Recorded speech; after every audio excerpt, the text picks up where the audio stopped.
So WandaVision finally came out yesterday. Thank God for some Marvel content after a very interesting and boring 2020. So in this video, I'll be going into Easter eggs and references mentioned during the first episode. So disclaimer before starting that this will be a spoiler review of WandaVision. So if you don't want anything ruined, please click away now. So at the beginning of the episode, when Vision walks through the door, is a direct nod to Captain America Civil War, when Scarlet Witch and Captain America are talking together and Vision walks through the wall and she tells Vision not to walk through the walls and that they talked about this. Liz, we talked about this. When Scarlet Witch breaks the plate on Vision's head, she says, "My husband and his indestructible head." Well, Thanos would beg to differ because his head is literally what God destroyed when Thanos ripped the Mind Stone out of his head. The 23 on the calendar is a reference to the release date of Infinity War, which was on April 23rd, and the fact that there are currently 23 MCU films. There are a few nods to Wanda and Vision's powers throughout the entire episode. For example, when Agnes visits Wanda at their home after Vision goes to work, Wanda tells her that the boxes did not move themselves, and she also tells her that Wanda is married to a human man. Additionally, Vision works at a company called Computational Services. Norm, who is one of Vision's coworkers, calls Vision a walking computer, and Vision also tells his boss, Mr. Hart, that he does not have a skeleton, in reference to the possible skeletons in his closet that his boss references.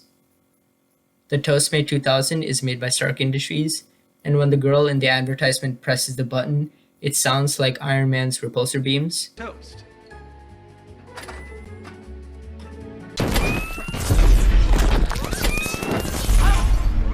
Additionally, as the beeping intensifies and the toaster count downs, you can see the lady look down with a little bit of worry. Top and bottom heating elements can handle anything, from meatloaf to cherry pie to open-faced cheese sandwiches.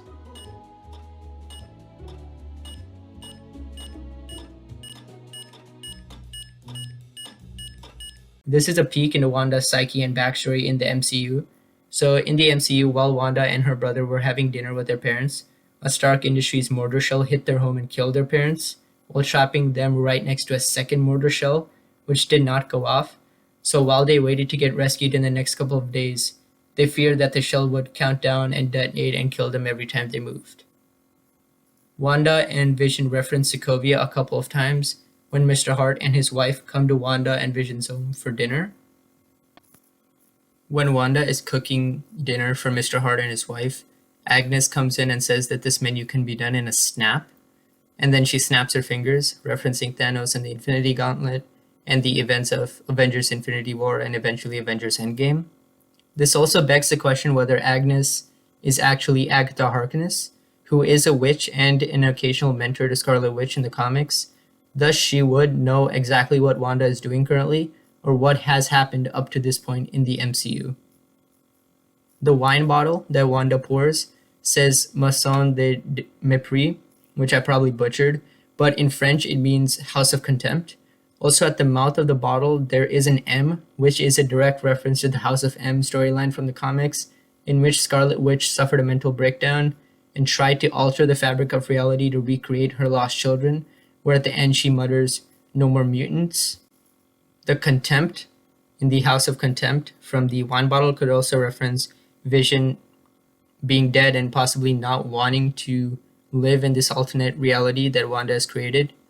Additionally, the "no more mutants" that Wanda muttered in the comics, the famous phrase, could be a segue into her saying "more mutants" or something of the sort at the end of the series to usher in mutant kind, the X-Men, her children Wiccan and Speed, and so on.